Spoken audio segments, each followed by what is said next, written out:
1839 is a time of despair and bitterness for both Canadas.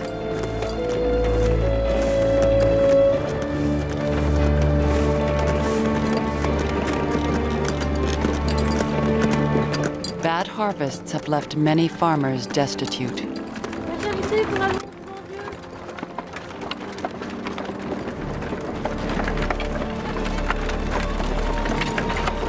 The failure of the rebellions seems to have dashed all the reformers' hopes.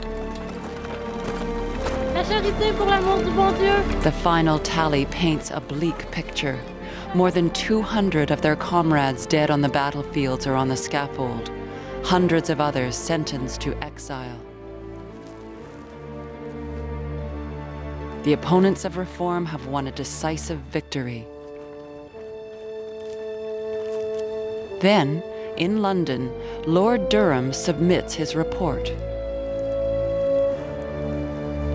It is not by weakening, but strengthening the influence of the people on its government that I believe that harmony is to be restored, where dissension has so long prevailed, and a regularity and vigor, hitherto unknown, introduced into the administration of these provinces. To everyone's astonishment, Durham accepts one of the reformers' central demands. He recommends that the governor's advisors, the men who actually run the government, should have the support of the elected assembly. In Lower Canada, he sees another, possibly more serious problem. I expected to find a contest between a government and a people.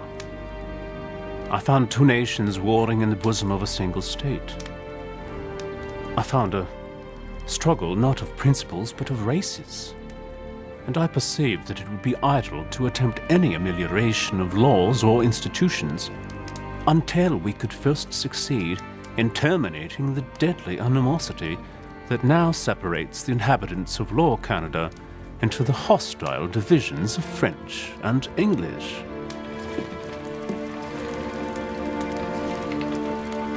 Durham proposes uniting the two Canadas so French-speaking members of Parliament will be in the minority.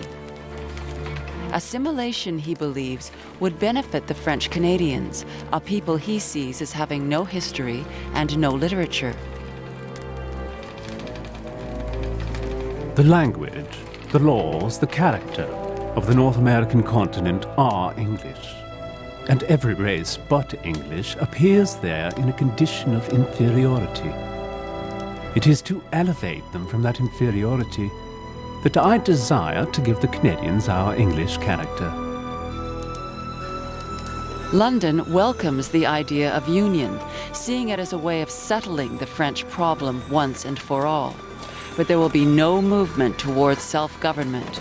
The reformers in British North America are bitterly disappointed.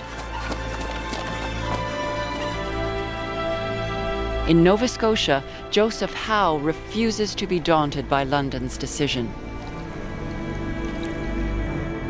But for the moment, he has a more immediate problem to deal with. The Halifax elite are trying once again to silence him. This time, he won't be defending himself in court, but with a pistol in a duel. During the political struggles in which I have been engaged, several attempts have been made to make me pay the penalty of life for the steady maintenance of my opinions. Hitherto, Providence has spared my life. This may not always be the case. I feel that I am bound to hazard my life rather than blight all prospects of being useful. If I fall, cherish the principles I have taught. Forgive my errors. Protect my children. Howe has brashly declared that the children of the rich are no better than the apprentices in his printing shop.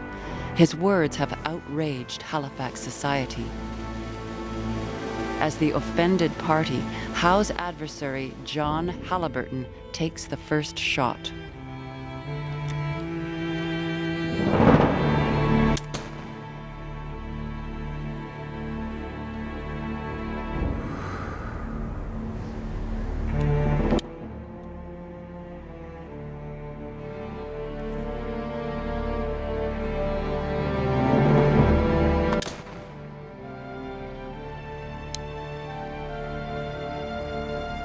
All is well that ends well.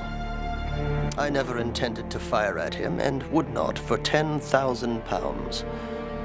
All that was necessary was for me to let them see that the reformers could teach them a lesson of coolness and moderation. Thousands of miles from Halifax, two other reformers are preparing for a new political battle. Robert Baldwin is a lawyer, the son of one of Toronto's richest families.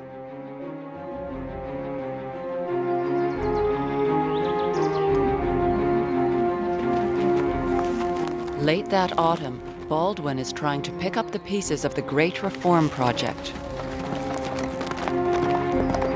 He sends a letter that will change the course of history. Stand back! Baldwin proposes an alliance with the Lower Canadian Patriot. Together, they will command a reform majority in the new House of Assembly. There is, and must be, no question of races. It were madness on one side and guilt, deep guilt on both, to make such a question. The reformers of Upper Canada are ready to make every allowance for the unfortunate state of things and are resolved, as I believe them to be, to unite with their Lower Canadian brethren cordially as friends and to afford every assistance in obtaining justice. In Lower Canada, most of the Patriot leaders are in exile. Baldwin sends his message to one of the few men in a position to carry on the struggle, Louis Hippolyte Lafontaine. It is in the interest of the reformers of both provinces to come together in the legislature in a spirit of peace, union, friendship, and fraternity. United action is needed now more than ever. Lafontaine has risen from modest origins to become a prosperous lawyer and an influential politician. He sees the Union of the Canadas as a despotic act. He believes it is designed to make French Canadians a permanent minority in the new assembly. But Baldwin's letter gives him hope.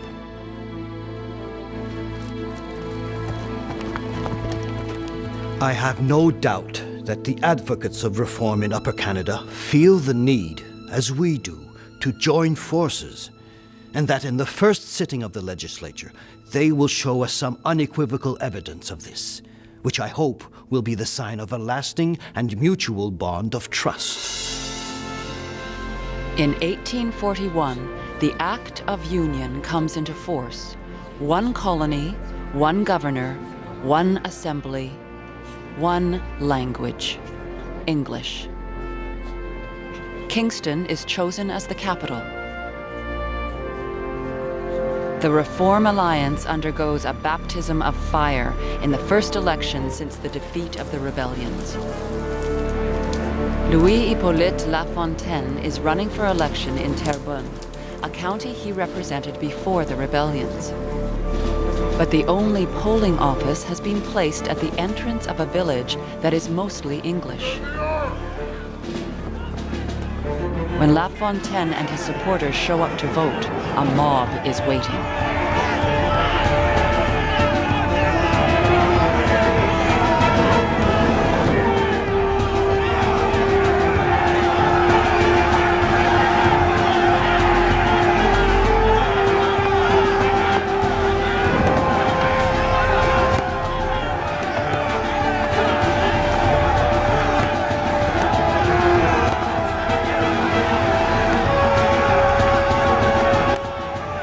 Lafontaine is forced into a painful decision. And so, I informed the returning officer that, in order to avoid bloodshed and the massacre of great numbers, I was withdrawing from the contest. Without Lafontaine in the House of Assembly, the Reform Alliance is in danger. Robert Baldwin turns to his father, who is running for office in a Toronto riding.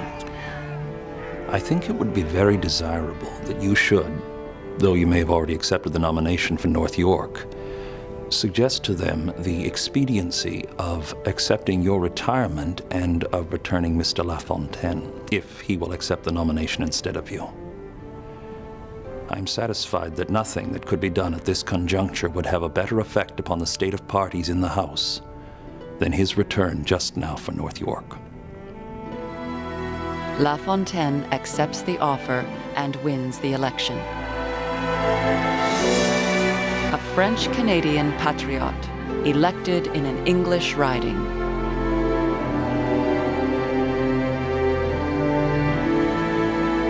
A year later, they win another victory when Baldwin is elected in Rimouski in the lower St. Lawrence.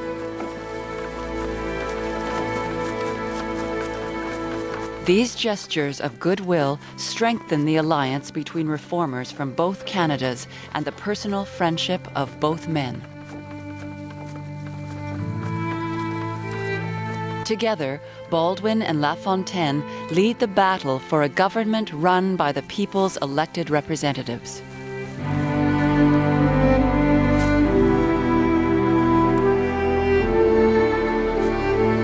And in the years to come, Lafontaine can rely on Baldwin's support to restore the French language in Parliament.